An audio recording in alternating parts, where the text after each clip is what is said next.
The Consumer Bankers Association is pleased to welcome you to today's webinar, Creating a Winning Deposit Strategy in 2024, presented by Curinos. It is my pleasure to facilitate today's event. Thank you for joining. Please note we are recording and all participant lines are muted. If you have any trouble, please email conferences@consumerbankers.com or send a message in the Q&A box. This presentation will last up to 60 minutes and will include question and answer opportunities at the end. You may submit a question at any time by entering the questions into the Q&A box on the bottom of your screen. As a reminder, the views expressed in this webinar are those of the presenter and do not represent the views of CBA or its members. It is now my pleasure to introduce our speaker, Adam Stockton, Managing Director, Head of Retail Deposits and Lending at Curinos. Adam, welcome. Thank you so much, Isabella. I would just like to reiterate, please do send through questions as you have them as I go through the presentation today in the Q&A box, and I will get to them as I can. So what are we going to cover today? First off, we'll do a market review. Where are we today and how did we get here? What is the deposit landscape that we're working in? Secondly, we'll pull out a little bit of the crystal ball and say, look into what's in store for 2024. Where are we going from here? And then finally, we'll go into how to create a deposit strategy in this challenging environment, and how do you ensure that you have the tactical steps in there to maximize your chances of winning. So let's go ahead and jump in. The summary in terms of where we are right now is it's been a really tough last 18 months or so from a deposit perspective. We've seen runoff really driven by two factors. First is high rates of inflation and spending. That's driven down checking and low rate savings balances as the savings cushions that were built up over the course of the pandemic have largely started to run off. The second piece is then rate driven. On top of the inflation and spending pressures, we've seen with yields getting up into the 5% range, significant churn to CDs and to online banks, putting pressure on both growth and betas. Along those lines, growth is possible, but not without paying for it. And we'll get into some of the statistics here, but broadly, it's been possible to achieve above market growth or below market cost, but almost never both. We've seen banks growing and paying for it, or with significant cost advantages, but in return seeing significant runoff. And our view is that's going to continue into 24. So let's double click on this a little bit. What have we seen? This looks across the entire industry, all deposits across all lines of business. And the way we like to think about the surge is measuring against the baseline of what historical growth would have looked like. So this is the teal here is just a seasonally adjusted view of what would the typical 4 to 7% deposit growth would have looked like. We were at a peak of 3.8 trillion in surge. We're now down to 1.5 trillion. 60% of the original surge, looking at this metric, has left the banking system over the last 17, 18 months. So we're in a very different position today than we were a year ago from a liquidity perspective industry-wide. Diving a little deeper into consumer, we see a meaningful decline in consumer, although not as significant as what we've seen in other lines of business, notably commercial and wealth. Consumer balances are down 3% since the beginning of 22, 3.5%, and down 6% from the peak of March, April of last year, right before the tail off started. That is, again, driven by a couple different factors. So first is inflation and spending. The best way one of the ways to look at this is through checking account balances, where we can see the average checking account has gone from $11,500 down to $9,200 in more recent months, down 20% from the peak, as significant amounts of the buildup that we saw through 3 rounds of VIP, through foregone spending over the course of the pandemic, has now really started to erode away. At the same time, we've seen rate-based rotation. So even though year-to-date total consumer deposits are only down around 2 points, checking and savings deposits are down far more than that. So checking deposits are down 13.5 points year-to-date, with savings deposits down 10 points. CDs have really been almost the sole source of growth across the industry from a consumer deposit perspective. And we've gone from a place where CDs at most banks were and credit unions were between 3 and 6% of total deposits a year and a half ago, to now where we're looking at almost 20% of deposits are sitting in CDs industry-wide. So really significant rotation within banks. Also really significant rotation between banks. So this is looking at traditional branch-based retail deposits held at banks and credit unions in the blue bars, compared to retail deposits held at online banks or direct banks. We use them interchangeably through the presentation here in the pink. Direct bank deposits grew at 14% last year. They're on pace to grow double digits again this year, compared to traditional branch-based deposits, which declined at 4 points last year, down another 2 points year to date this year, on track to probably be down in the 3 to 4 point range again. In that market, direct banks have now hit an all-time high in terms of share. By our measurement, direct banks have 17% of total retail deposits industry-wide. And particularly when you think about the fact that the overall deposit market has shrank and the consumer deposit market has shrank, that makes it all the more remarkable that the direct banks were able to see this level of growth in a declining environment. So again, the potential for growth is out there, but the most common way to get at it is by paying. We'll double click into that last bit even a little further. So this looks at and all of this data comes from our consortium of banks in our deposit analyzer products. So these are over 50 institutions that are providing account and customer level data on a weekly and monthly basis. So these are not call report figures that include all deposits. These are apples to apples, customer and account level deposit figures. What we've done here is we've broken those 50 institutions into 4 equal buckets. And maybe the one other thing I'll point out here is this is only the branch institutions. If we added the direct banks as their own line on here, again, they saw 14 points of growth last year, on track for another 10 points of growth this year. So the growth for the online banks is even well above that top quartile. But there are a quarter of branch institutions that we track that have managed to see growth over this time period where there's been significant decline. 5 points of growth at that high end. When you look on the other side, the bottom quartile has seen 11 points of runoff since the beginning of last year. Now, to the point that you have to pay for it, you can look on the right and see the lowest cost banks are down at a 12% through the cycle beta. The highest cost banks are up at a 35% through the cycle beta. When we use beta here, it means the proportion of a Fed increase that is passed through to interest expense. So a 35% beta means for every 100 basis points of Fed increases, those banks have portfolio rates on all products have gone up by 35 basis points each time. That pink bar on the right is those institutions are seeing deposit costs just under 200 basis points at this point.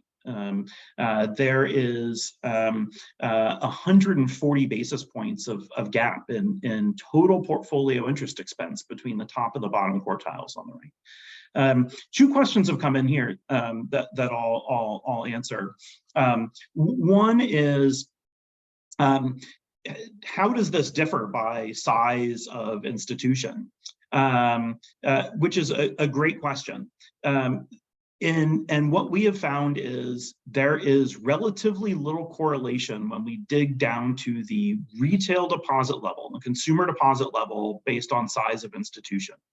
At the top of house level, smaller institutions are actually doing a little better from a deposit runoff perspective, but that's really largely segment driven. Again, the segments that have seen the highest deposit runoff have been commercial and wealth, and smaller institutions, as a general rule, certainly there are many exceptions, but when we look at an industry aggregate, smaller institutions are generally not as heavily dependent on commercial and wealth deposits. And so when you look at call report data, small institutions actually look a little better.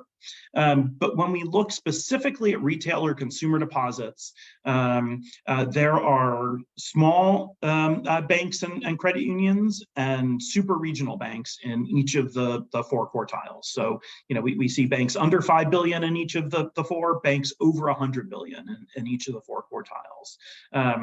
This has more to do with funding needs, loan growth, as opposed to size of institution. The second question that we got is, are the left and right hand sides of the page different? How do they actually relate to each other?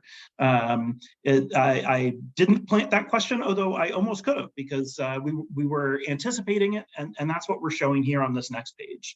The growth and the beta are absolutely correlated with each other. So what we've done here is, we've put all of the 50 institutions that we track on a plot here and plotted out the line to show how those are related. So, you can see at the left-hand side, the banks with the lowest betas, think in the 5 up to 12% range, are generally running off consumer balances in the 7 to 11% range. On the right-hand side, the banks with the highest betas, 25 to 30+%, are seeing somewhere between 2 points of runoff and flat on average. So, it's not perfect correlation here, and certainly, the goal of every institution is to be above this line, right? For the level of beta that you're paying, you want above market growth, but they're very strongly correlated as we think about this. And just a reminder on the beta terminology. So when we say beta, this is the change in total deposit interest expense as compared to the change in Fed funds. So a 10% beta would mean that for every 100 basis points the Fed has gone up, consumer deposit interest expense has gone up by 10 basis points, or over a 500 basis point Fed environment, a 10% beta would equal 50 basis points of deposit cost increase. So just a way of looking at that. These numbers are total portfolio, including checking. I know some institutions look at beta and interest expense on an interest-bearing deposit basis. We look at total because checking deposits are part of the portfolio, and institutions that have a larger share of checking deposits ultimately are typically able to have a lower beta because those aren't repricing at the same level. One more question here.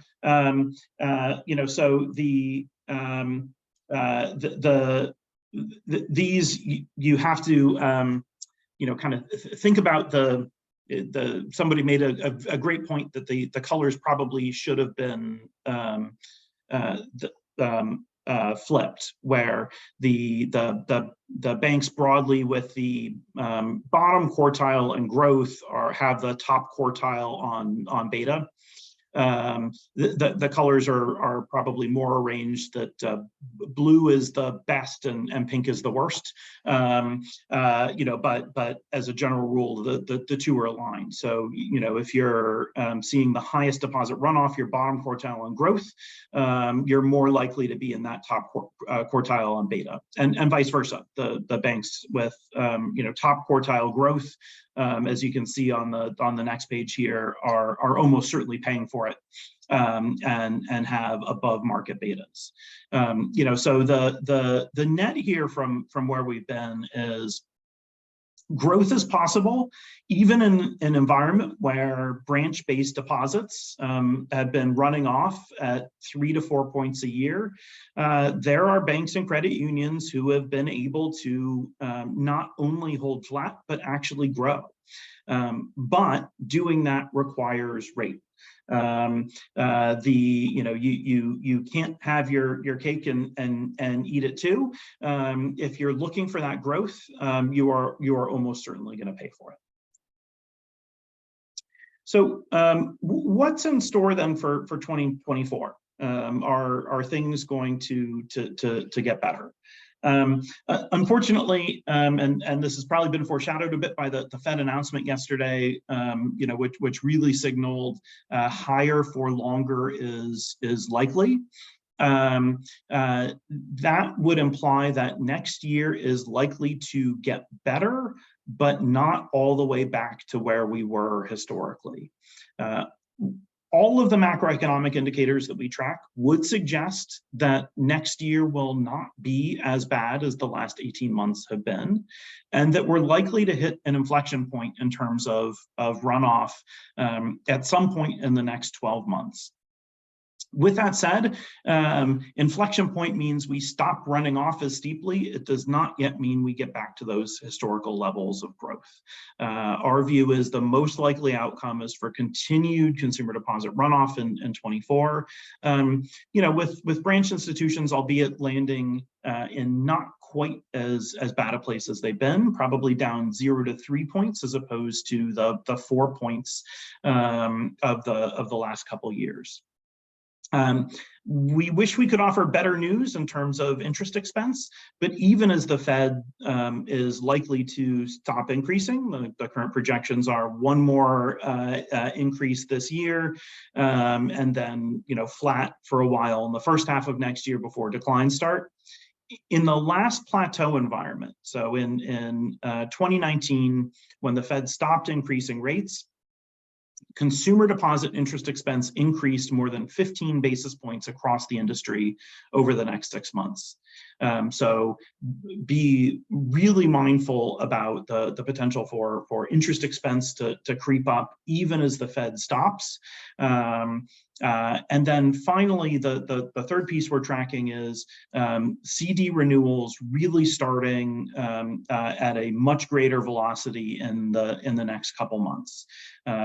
Particularly as the CDs are renewing from 3 and 4% rates initially into a 5% rate environment. That's going to put additional pressure on both interest expense and balance retention. So let's get a little more detailed here. What are we actually seeing? You can see on the left, we've given our current forecast for where we see consumer deposits going. We're likely to land this year, after we landed last year, down 1% overall, but 4 points down in branch. Remember, direct banks grew 14 points last year. Branch banks declined at 4%.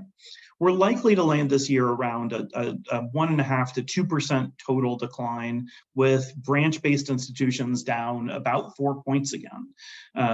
Online banks up around 10.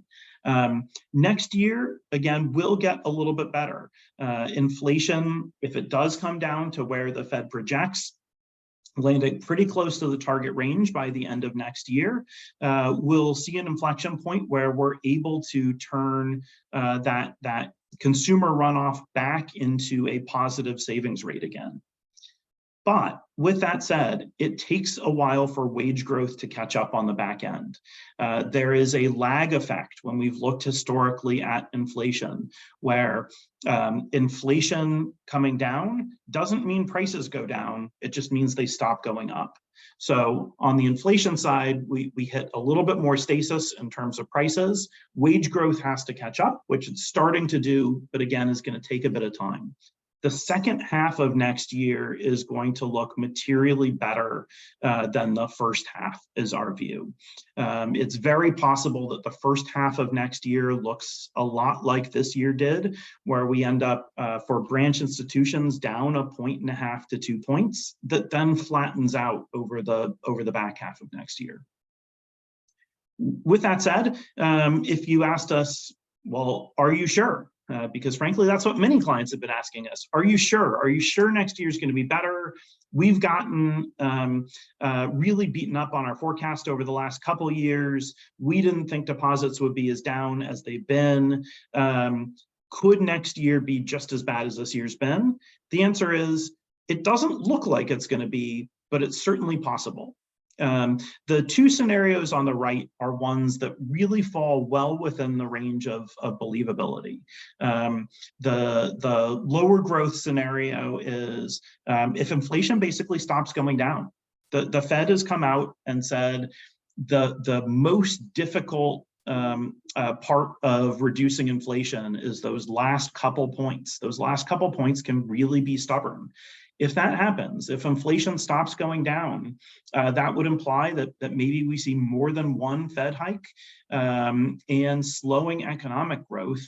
That would put us 2 to 3 points worse than our current forecast, which basically says, yep, next year could be just as bad as this year.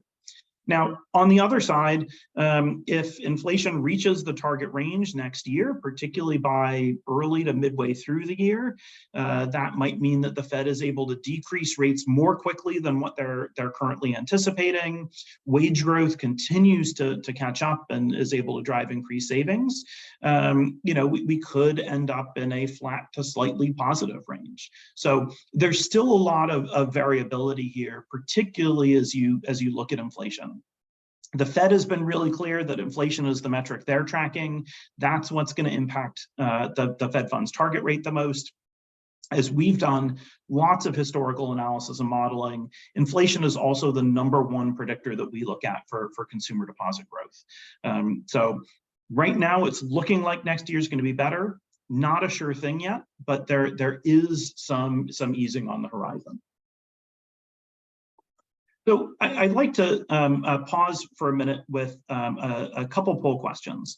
First, what do you think the industry is going to look like? And we've asked it for branch-based financial institutions, so kind of in line with what we've shared. We shared our view that we're likely to land somewhere in the 0 to 3 points of runoff next year.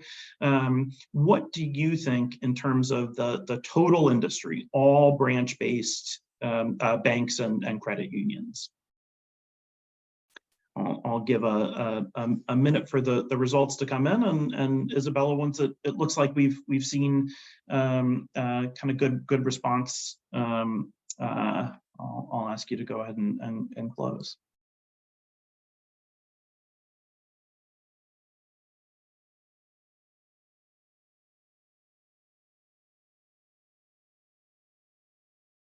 Great. And how are we doing here on responses? Fantastic. So, the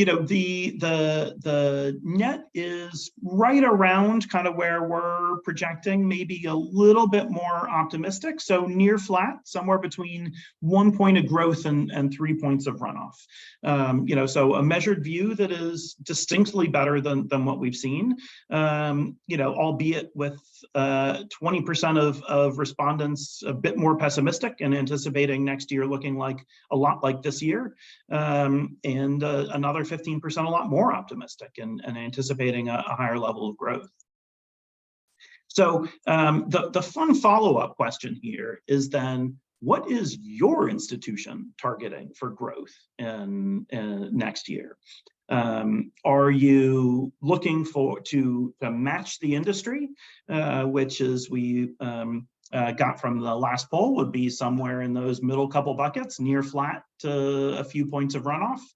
Are you looking to beat the industry in terms of getting higher levels of growth, or willing to accept a higher runoff in return for lower betas? We'll give a minute or two here again to answer this question.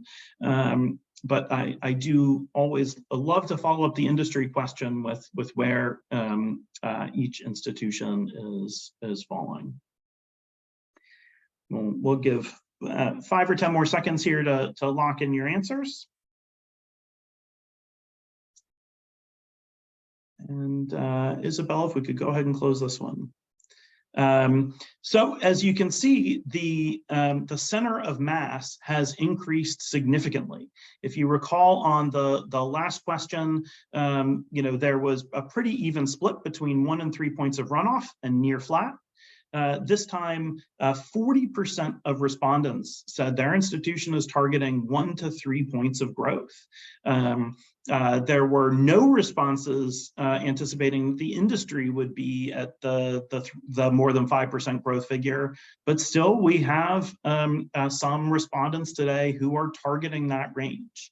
I would say that is a warning sign to take back to your institutions, and is consistent with polling that we've done across lines of business, both consumer and commercial, where there's kind of broad realism as we look at where the industry is going to go, but more institutions targeting to beat the industry than not. Fascinating. Thank you for your responses. Even as it's going to be tough for everybody to beat the industry average. So we'll double click from here a little bit onto a couple other points. One is what happens when the Fed stops increasing? This is looking at rates the last time the Fed plateaued. So in 2019, as the Fed stopped increasing, what happened to portfolio rates? So this is the weighted average interest expense. The black line is all products, dark blue is CDs, teal is savings. You can see all products saw continued increases in portfolio expense even after the Fed stopped increasing. More than 15 basis points for total portfolio interest expense, and similar levels for savings, actually a little bit more for CDs as we saw those CDs mature. So what's causing that, you might ask? It's really a multitude of factors. So it's not any one thing, but really three buckets. The first bucket is rate increases. And we did see a meaningful number of banks actually continue to increase some rates even after the Fed stopped increasing. Part of that is holding out to see, can we get away with not, passing along that last increase and holding back some margin. Part of it is just kind of competitive rate movements, particularly in CDs, as time goes on. The bigger factor, though, is churn. On renewing higher rate CDs, that's again CDs. The first CDs that are coming up for maturity are coming in at 3 and 4% rates and are going to mature into a 5% rate environment. Our historical data would suggest that many of those CDs are going to move into higher and switch into higher rate CDs. There's continued churn into CDs. And in 2019, there was a lot less product rotation from savings into CDs to begin with. But over just 3 months, 1% of all liquid balances switched into CDs after that last Fed hike in 2019. We continue to see customers moving from savings accounts and high balance checking accounts into CDs. And then the last piece is back book to front book rotation. When we say back book, we mean anything that isn't your top headline rate. That could be a grandfathered or stop sold product. It could be an everyday savings account. It could be an expired promotion. But any dollar that's eligible for your best rate that isn't at it. And then the churn to front book means they move into a better rate. So whether that's moving into CDs, whether it's moving into a different savings or money market account, or whether it's moving into an exception rate or promotion, customers are going to continue to raise their hands. What we see overwhelmingly in consumer portfolios is that is event driven.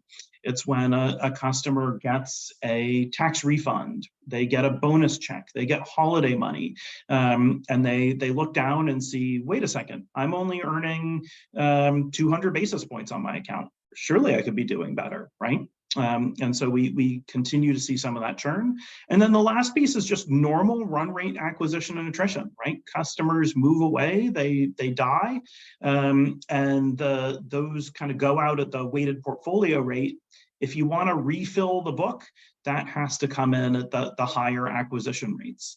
So all of those factors really combine and lead to increased deposit costs, even as the Fed stops increasing. A question came in on if we aren't looking for above market growth, can we avoid the portfolio increase in the flat rate environment? And the answer, what we've seen historically, is you can avoid some of it. And with really good tactical management, you can avoid more of it, but probably not all. Some of these factors, really, even if you're not looking for above market growth, you're going to continue to see churn into CDs, and you're going to continue to see that low rate attrition and higher rate acquisition. Even if the difference between your portfolio rate and acquisition rate are lower than what we're seeing across the rest of the industry. Looking a little further into the CDs, we are seeing a substantial increase in maturing CDs at 3 times what we've been seeing over the last few months by the time we get into November, December, January, February. Most of those CDs, you can see here, 70 to 80% are coming up for their first renewal. And that's when we see the maturing APY on that right axis really start to tick up as well, right? So the most of the CDs maturing through the end of this month, are in that 2.5%, 3% range. By November, December, it's 4% CDs maturing. One important note, we've heard and occasionally even been guilty ourselves of talking about a CD maturity bubble. CD renewals are not going to be a bubble, particularly with the Fed announcement yesterday that we're in a higher for longer environment. The CDs coming up for maturity now, if history guides us, are going to, in many cases, renew into new CDs. And so as we look at those out months, the banks acquiring 6-month CDs now, 9-month CDs are all adding on to the maturities that we're going to be seeing in second quarter next year. So this graph makes it look like it's a time-bound window. All right, we deal with CDs for 3 months and we're done with it. It's not going to be. CDs are going to be an ongoing challenge, really for the foreseeable future. With the Fed anticipating that we'll land somewhere in the 2.5% to 3% range, we are not going back down to CDs as 3% of deposit portfolios. So this is a challenge to stay. With that said, the next few months are going to be more challenging in many ways than the out months. A big part of the reason for that is many of the CDs coming up for maturity are coming up for their first renewal and coming in at higher rates. Both of those have historically indicated lower total balance retention than CDs that have renewed multiple times and CDs coming up for maturity at lower rates. So as you look at your CD portfolio over the last few years, many banks have been up into the 90s in terms of total balance retention at CD maturity, because after so many years of zero rate environment, most of the CDs that were left had renewed multiple times and were renewing again and again at low rates. Those are the most likely CDs to renew. They're customers who are just happy rolling over their CD into perpetuity. The CDs coming up for maturity through the first quarter next year are not those same CDs. It is critical to have a strategy to deal with them regardless of whether you're looking for retention or you're looking to increase margins and manage duration. These are going to be customers much more likely to be looking for rate than what you've seen historically. So last poll question here, and then we'll go into what makes for a good deposit strategy. So, but first we just want to understand, what are you most concerned about for 2024 out of the three things that we've walked through here? Continued deposit runoff, particularly in the lower cost deposits, interest expense and beta pressure, or managing retention and tactics, working your way through the CD bubbles.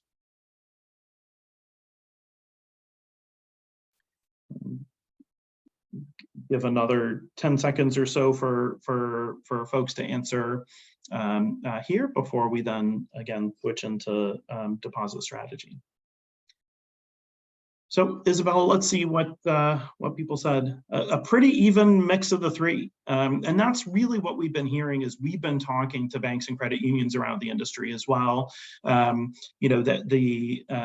Whereas I would say 3 to 6 months ago, a significant majority of FIs were more concerned about volumes and runoff. We've seen an increased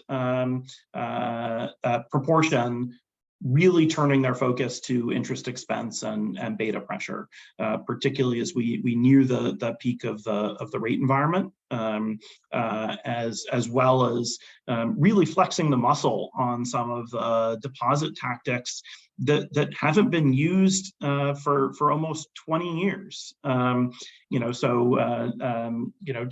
to one of our clients, gosh, my whole deposit analytics team, was still in middle school the last time we had to really think about maturing CDs at these levels. So that all goes into how to think about creating a winning deposit strategy. The first piece that goes in, and we'll walk through kind of the different components here, is really getting organizational alignment around the inputs and the outputs, and making sure that you have the core underlying analytics to be able to do that. I'll talk about each of these in turn, but a couple kind of top level comments first.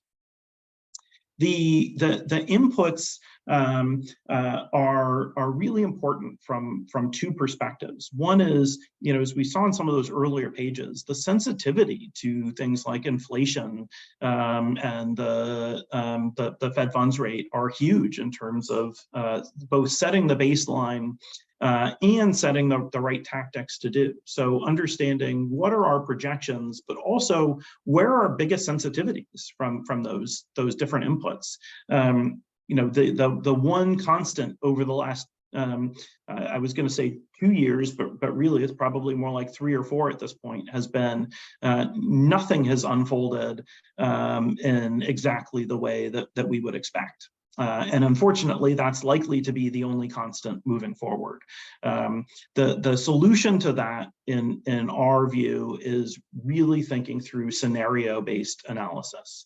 If you can't project what the Fed is going to do or what inflation is going to do, the next best outcome is to have looked at different scenarios, understand what the right plays are under each, and be able to prepare for it.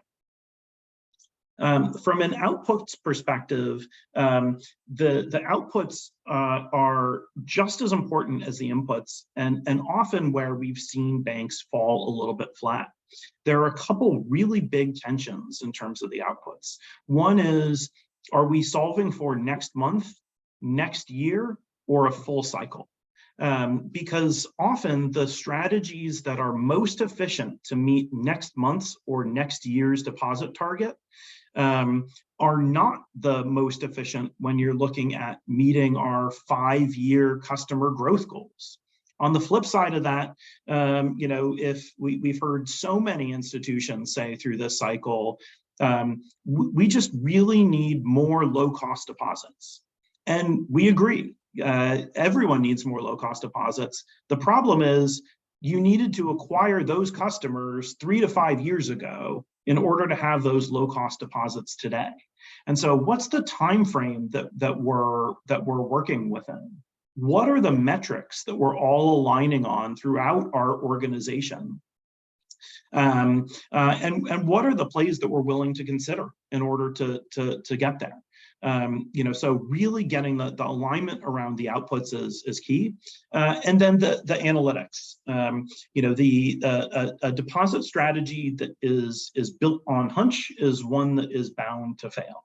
We will toot our own horn a little bit here, but this is a kind of great sample. We've tracked banks and credit unions who've used our analytics versus those who haven't, and we've seen significant benefit for having more robust analytics in place.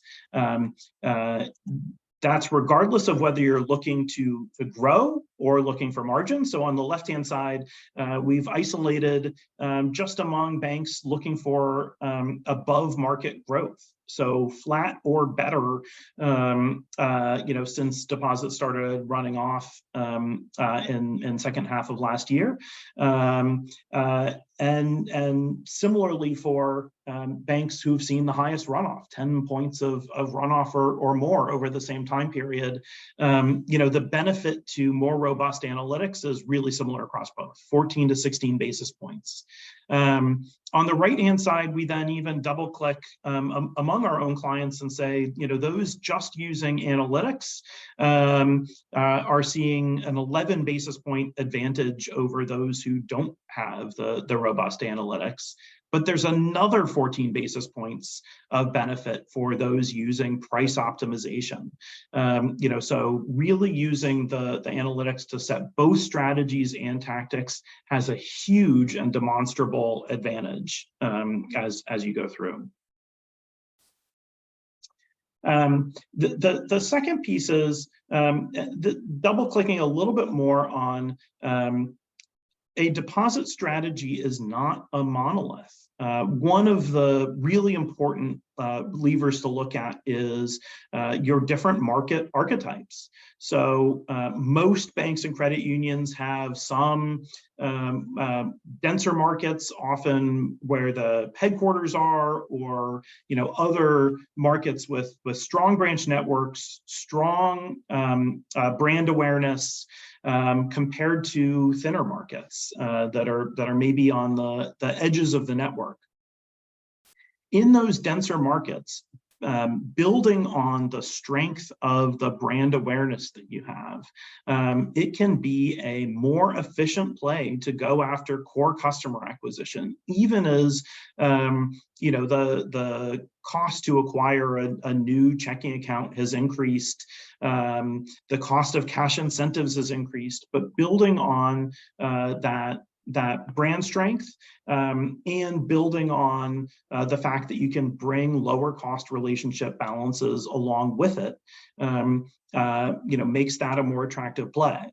Rate plays are also simultaneously less attractive often in densely branched markets. If you put a 5 or 5.5% CD rate out there, if you put a 4.5 or 5% money market rate into your core market with the lowest costs, you might see really high levels of cannibalization, where meaning your existing customers sitting at 10, 25, 50, 100 basis points see, oh, great, there's a 4 or 5% offer from my primary bank. Of course, sign me up. And so with that cannibalization included, the cost there really increases. On the other hand, in your thinner markets, acquiring core customers is even more expensive. You get lower efficiency from the marketing, given the lower awareness. And in fact, it might even be a little worse than we have on the page. You might not be able to get as many relationship balances at those lower levels. You may have to pay up for the balances that come along with those new checking accounts too. On the other hand, using rate has less risk in terms of cannibalization. And so shifting the deposit strategy based on not just your objectives, not just the economic inputs, but also the different markets and the different market objectives that you have is important to optimizing overall results. The other piece that's important, we've talked a lot about rate because our clients have been really focused on rate and increasing betas, increasing interest expense. Rate remains really critical. If you are not using rate, those earlier pages would suggest, you are probably running off deposits more rapidly than the market. With that said, working the right use of the non-rate tactics in there is critical for a deposit strategy as well. A couple things I'll point out on this page, kind of one on or two on each side. One is when we talk about rate, there's also a really critical interplay with marketing. We always find, kind of regardless of the market, that 1 + 1 = 3 when it comes to rate and marketing. If you put the best rate out there and don't tell anybody about it, then the only people who know are going to be your existing customers who walk into a branch and have a banker tell them about it. So you're not going to get the new dollars, you're just going to switch existing customers. On the other hand, if you market a 3% CD in this environment, it doesn't matter how much marketing you put behind it, you're going to get nothing for it because 3% isn't near enough to move the needle. It's only when the two work in tandem that you get to better levels of efficiency, particularly with pulling in the new to bank dollars that are going to make these tactics a lot more economical. So making sure that you're pulling rate and marketing in concert with each other is really key. On the non-rate based side, the branch consolidation is one thing that we're hearing a lot of banks turning back to, given the cost pressures in the market. And I think we would just say, make sure that you're accounting for replacement of not only the lost deposits that you have, but the lost deposits that you won't get when you're closing the branches. There's a need to be a lot more surgical about it to make sure that you're not losing low-cost deposits, just given how valuable those low-cost deposits are. Wanted to also stress scenario analysis. Again, we don't profess to have the perfect crystal ball as to exactly what the Fed is going to do over the next couple years, nor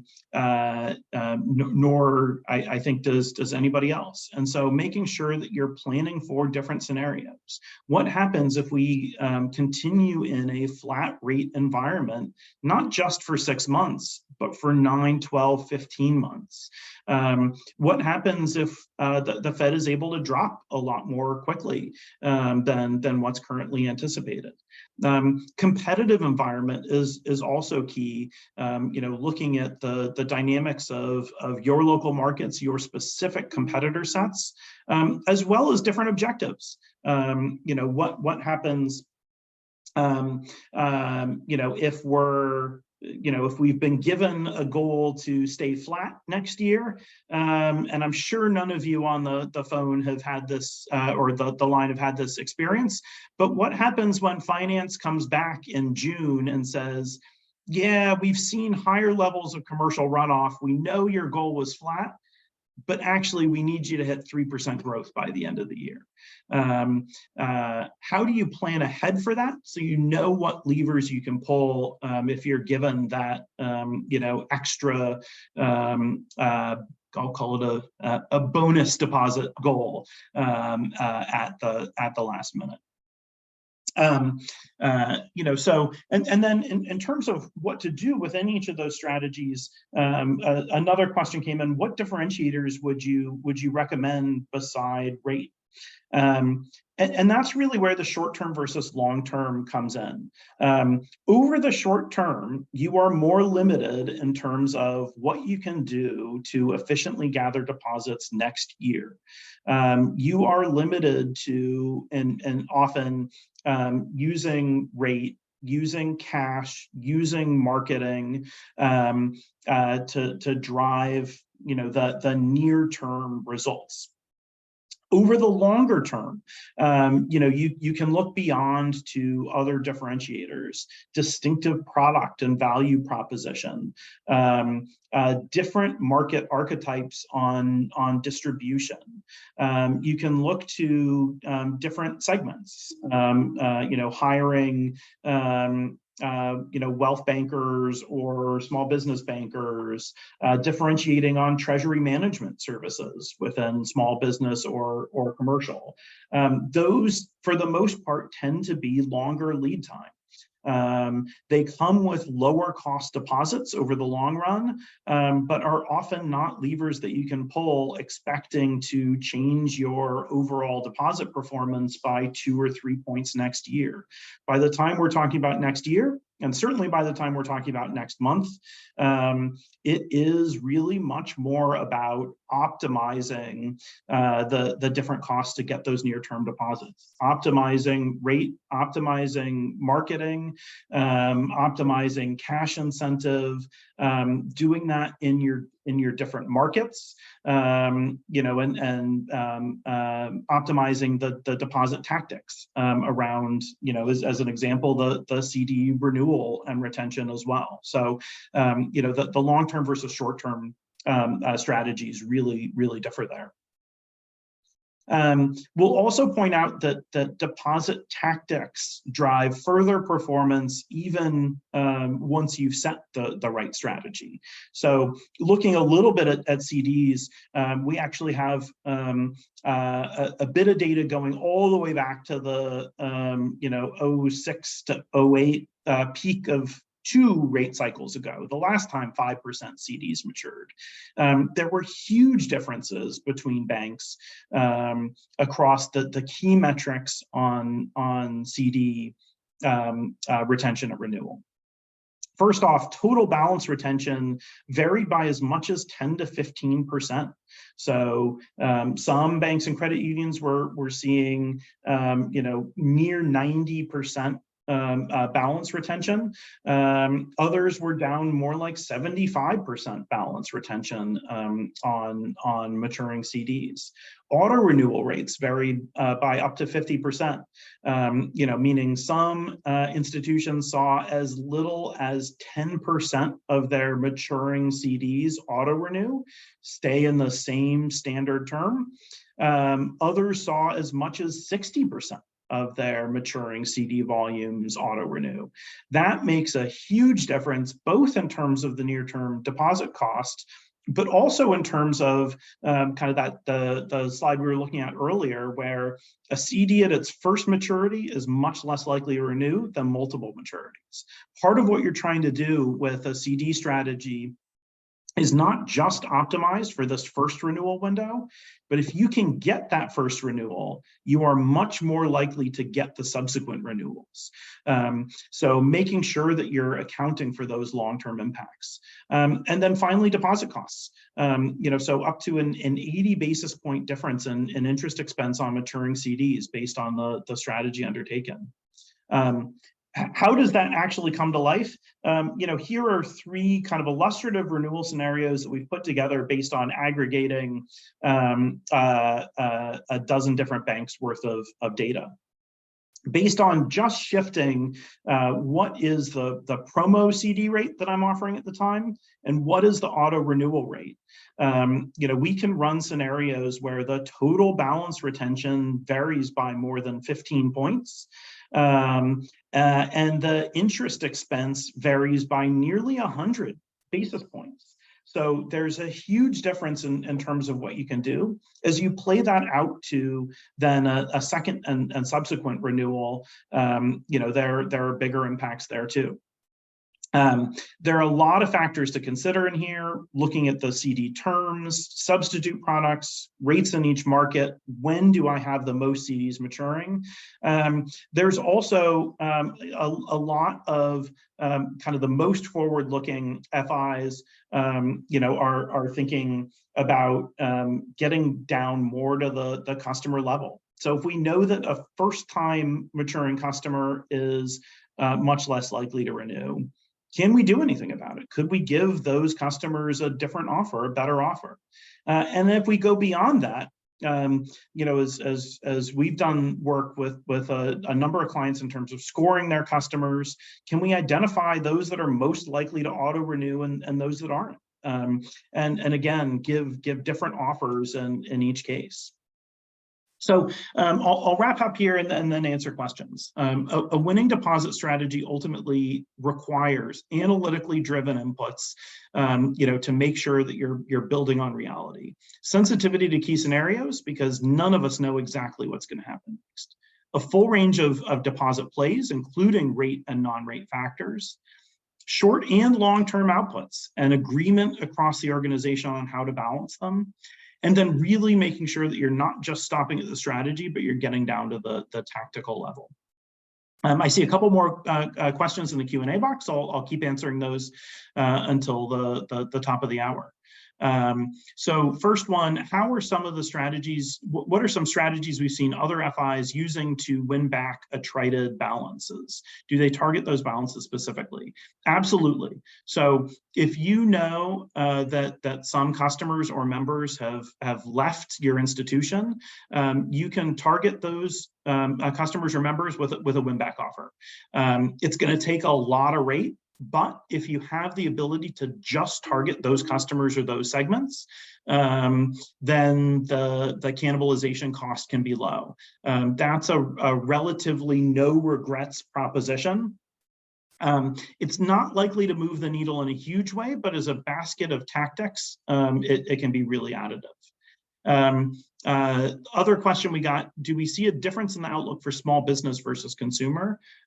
We do. Our view is that small business is going to see higher runoff than consumer next year, which is kind of really hit by continued rundown in DDA due to a combination of inflationary impacts, debt pay down, and ultimately rising wages help the consumer and will help get back to a stable saving rate in the long run, but do have an impact on small businesses in the short run as well.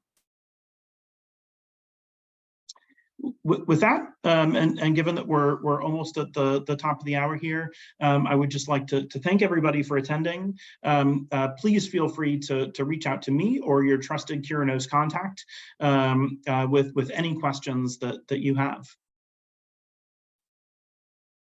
Thank you so much, Adam, and thank you to everyone who participated today.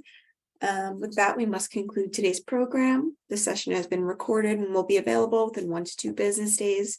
On behalf of CBA, thank you again to our speaker, Adam, and of course, everyone who joined. Have a great afternoon, and you may now disconnect.